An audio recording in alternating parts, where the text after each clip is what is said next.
नमस्कार दोस्तों, मैं के आपका फिर से स्वागत करता हूं हमारे चैनल के सब जानता है में। दोस्तों, आज के वक्त में हर नौजवान सलमान खान और टाइगर श्रॉफ जैसी बॉडी चाहता है। इसके लिए घंटों जिम में पसीने बहाता है, पाउडर और प्रोटीन के सहारे सेहत बनाना चाहता है, मगर उनके अंदर लगन और जज्बे की कमी होती है।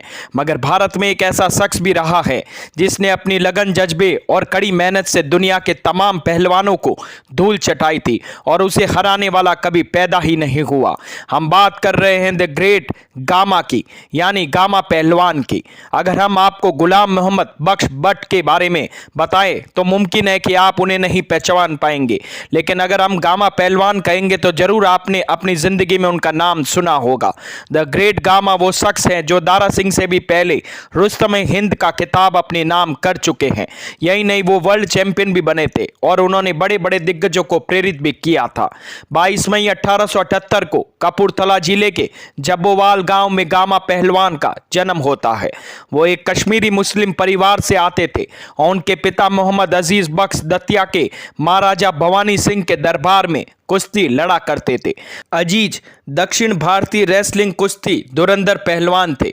जब गामा पहलवान 6 साल के थे तब पिता की मौत हो गई, मगर तब तक उन्होंने अपने बेटे के अंदर कुश्ती की अलग जगह दी थी।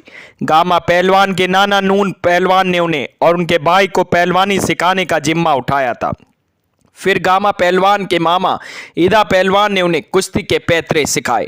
बचपन से ही गामा का नाम भारत में होने लग गया और वो अपने पिता की तरह गामा भी दतिया के महाराजा के दरबार में पहलवान बन गए। वो रोज 15 घंटे प्रैक्टिस करते थे। आपको जानकर हैरानी होगी कि वो हर दिन 3000 बैठक और 1500 दंड किया करते थे। इसके अलावा वो रोज अपने गले में 54 किलो का पत्थर बांधकर 1 किलोमीटर तक भागा करते थे।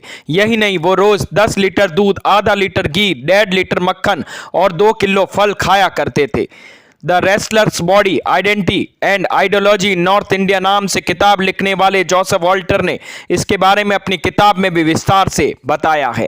इंग्लैंड में उन्होंने पोलैंड के रहने वाले एक शख्स को कुश्ती में भी हराया जो उस वक्त विश्व चैंपियन था। उसे हराकर जब वो भारत लौटे तो उन्होंने नेशनल चैंपियन रहीम को भी मात दी, जिसका कद 6 फीट 9 इंच था, जबकि गामा सिर्फ 5 फीट 8 इंच के थे। तब उन्हें रुस्तम हिंद का खिताब भी मिला था। बंटवारे के वक्त गामा पहलवान पाकिस्तान में ही रह गए, मगर उन्होंने उस वक्त की हिंसा में कई हिंदू परिवारों की जान बचाई थी। पाकिस्तान की सरकार ने उनका ध्यान नहीं रखा और जीवन के आखिरी दिनों में वो पैसे की कमी के साथ गुजारा करते थे। 82 साल की उम्र में उनकी मौत साल 1960 में हुई, मगर आज भी भारत और पाकिस्तान में उनका नाम का डंका गूंजता है। आपको जानकर हैरानी होगी कि महान मार्शल आर्टिस्ट और एक्टर ब्रूस ली भी गामा पहलवान से ही प्रेरित होकर अपनी एक्सरसाइज में दंड बैठक को शामिल कर लिया था। 19 के होते होते गामा ने हिंदुस्तान में एक से एक नामचीन पहलवान को हरा दिया था, पर एक नाम था जो देश में कुश्ती के मैदान में बड़ी इज्जत के साथ लिया जाता था। गुजरांवाला के करीम बख्श सुल्तानी, यह नाम अब भी गामा के लिए एक चुनौती था। लाहौर में दोनों के बीच कुश्ती का दंगल रखा गया और कहते हैं कि तमाम लाहौर उस दिन सिर्फ दंगल देखने उस मैदान में टूट पड़ा था। तकरीबन 7 फुट ऊंचे करीम बख्श के सामने 5 फुट 7 इंच के गामा बिल्कुल बच्चे लग रहे थे। जैसा कि अमूमन होता है कि नए घोड़े पर दाव नहीं लगाया जाता, सबने यही सोचा कि थोड़ी देर में सुल्तानी गामा को चित कर देंगे। 3 घंटे तक लोग चिल्लाते रहे, भाव बढ़ते घटते रहे, अंत में नतीजा कुछ नहीं निकला, दोनों बराबरी पर छूटे। इस दंगल का असर यह हुआ कि गामा हिंदुस्तान भर में मशहूर हो गए। 1947 में हालात खराब थे। गामा अमृतसर से लाहौर की मोइनी गली में बस गए थे। बंटवारे ने हिंदू मुसलमान के बीच बड़ी दीवार खड़ी कर दी थी। गली में रहने वाले हिंदुओं की जान सांसत में थी। रुस्तम हिंद और रुस्तम जमा तक आगे आए। इस किस्सा है कि उन्होंने कहा कि इस गली के हिंदू मेरे भाई हैं, देखें इन पर कौन सा मुसलमान क्या हाथ उठाता है। आग हर तरफ फैल गई थी, लिहाजा कुछ फिरका परस उस गली के मुहाने पर आ खड़े हुए जहां गामा अपने चेलों के साथ हिंदुओं की रखवाली कर रहे थे। जैसा कि एक फिरका परस आगे बढ़ा, गामा ने उसे वह शपथ लगाई कि बाकियों की गिग्गी बंध गई, उस गली के एक भी हिंदू को खरोच तक नहीं आने दी। जब हालात बहुत बिगड़ गए तो गामा ने अपने पैसों से गली के हिंदुओं को पाकिस्तान से रवाना कर दिया। गामा तान जिंदगी नहीं हारे, उन्हें दुनिया में कुश्ती का सबसे महान खिलाड़ी कहा जाता है। पर बात वही है ना, बुढ़ापा ऐसे महान खिलाड़ियों का भी गरीबी में ही कटता है, सो उनका भी कटा। हिंदुस्तान के घनश्याम दास बिरला कुश्ती प्रेमी थे। उन्होंने 2000 की एक मुश्त राशि और 300 रुपए मासिक पेंशन गामा के लिए बांध दी थी।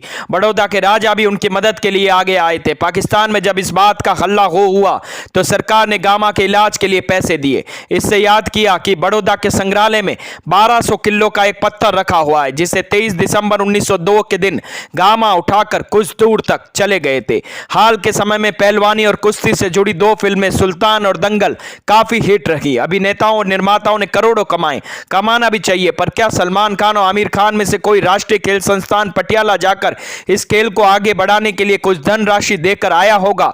आपको जानकर खुशी होगी कि इस खेल संस्थान में गामा द्वारा कसरत किए गए और इस्तेमाल किए गए उपकरण मौजूद है। एक बात और, पाकिस्तान के पूर्व प्रधानमंत्री नवाज शरीफ की बेगम कुलसुम नवाज हमारे उस्ताद गामा पहलवान की ही पोती है। तो दोस्तों, कैसी लगी मेरी ये जानकारी? अगर मेरी ये वीडियोस आप लोगों को पसंद आते हैं तो प्लीज लाइक शेयर सब्सक्राइब करना ना भूलें और हाँ, कमेंट करना भी ना भूलें। धन्यवाद।